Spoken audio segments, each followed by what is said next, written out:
something. I've always thought it's, you can play a part. You're entitled to play a part if you feel that you have a secret about it.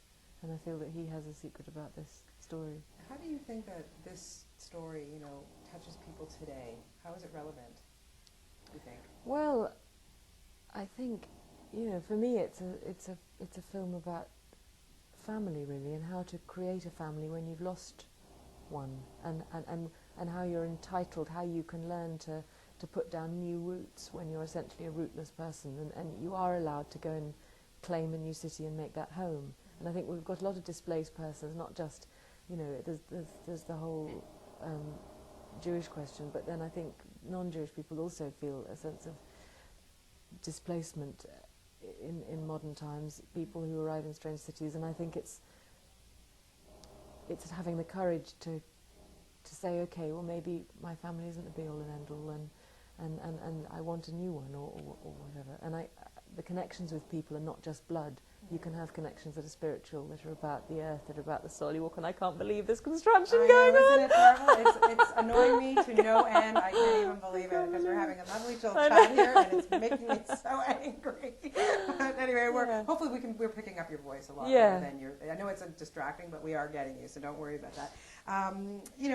We recently just saw you in Fracture, and you did such a wonderful job, and then you get to work opposite Anthony Hopkins, my God, and Ryan, our Toronto boy Ryan Gosling, and how awesome that must have been. And I was wondering now, when you do get a script, what is it that you look for? Is there something particular that I think for now, and I don't know, I'm quite an emotional person. I look to be touched by something, really. I mean, Fracture not so, but Fracture, I just it's always something that has to excite you. It was Ryan and the fact that I knew it was a thriller that Greg Hoblit would do really well.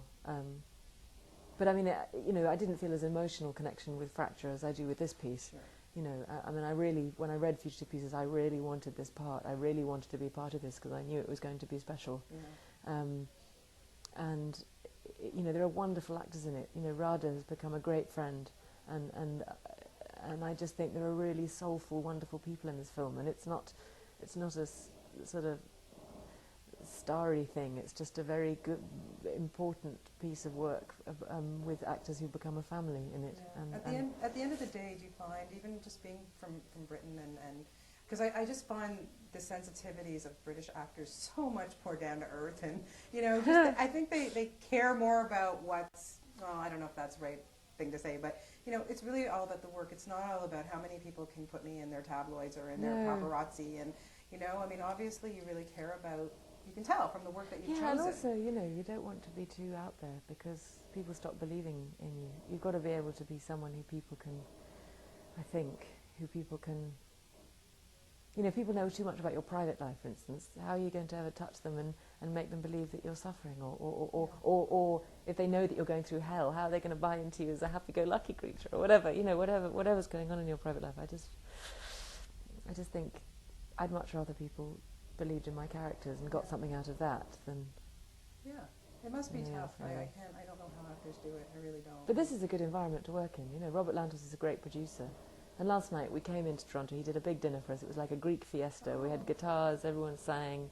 It was just, it's chilled carousing. It's really good, yeah. Wow, really good. That's so great. Now, of course, you've got a couple other things coming up. I just want to talk to you about Jack Boots on Whitehall. Now, I don't know anything about that. I did a voiceover for it's a voiceover. Animated, right? An animated thing with some. I saw a short film by two guys who are just brilliant. Okay. It's going to be a very satirical, brilliant, dark comedy if they get it right, and I'm sure they will. Yeah, because there's a lot of big names attached to that as well. And then Caitlin, can you talk about that? No, don't think that's going to happen. That's not going to happen. Okay, no. So what do you have that's coming Nothing up? Nothing else at all. No, I've just finished. I just finished a whole year in the theatre in London. I went back after this and did a Tennessee Williams play, and then I did Gaslight, the old a play that inspired the original film with Ingrid Bergman. And have had a great time, and now I'm going to. I'm now ready to start looking for a job, but I've just been doing the show. Oh, I'm sure you'll find one. I don't. My heart is worrying about you for sure. And then, of course, Joe is here with Atonement. Yeah. How have you seen it yet? Oh, many, far more times than I've seen Fugitive Pieces. I thought I'd be much more well equipped to do a junket on Atonement than I would on Fugitive Pieces. We can certainly talk about it because I've seen it and it is awesome. It's fantastic. It must have been difficult for him to, I thought he did such a great time on Pride and Prejudice to have that on, to kind of follow up, and people are expecting things, like you make it better, and it must be tough on a director to feel like you've got to kind of top yourself. I don't know, but I think so long as I think it's important in this business, whether you're acting or directing, you just go through your process the same way every time, and then you don't get caught up in the whole kind of merry-go-round of the whole thing. Make sure that you just take the time to think about everything. I don't think he can fail because he thinks about every detail. He loves it. He's such a passionate man, and he knows how to tell stories in pictures. Yeah. And if you just, know how to do that, and you make sure you tell the stories you want to tell, I have every faith in him that he'll carry on making films that are as good as this one. It's not a fluke. And I love James McAvoy. He could be in every film as far as I'm concerned. Yeah, he's wonderful. Absolutely wonderful. Good stuff. Well, you did a wonderful job in this movie. It's a pleasure for me to talk to you. It's nice to see you again. And have a wonderful time tonight. It's going to be a great party. And it'll be good. It'll be good, I think. Yeah. Good stuff. Hope everyone will feel like a party it'll be fine. after the sort of mood of the film. I think it'll people will be no, you know what? emotionally It'll be wrecked. fine. It'll be fine.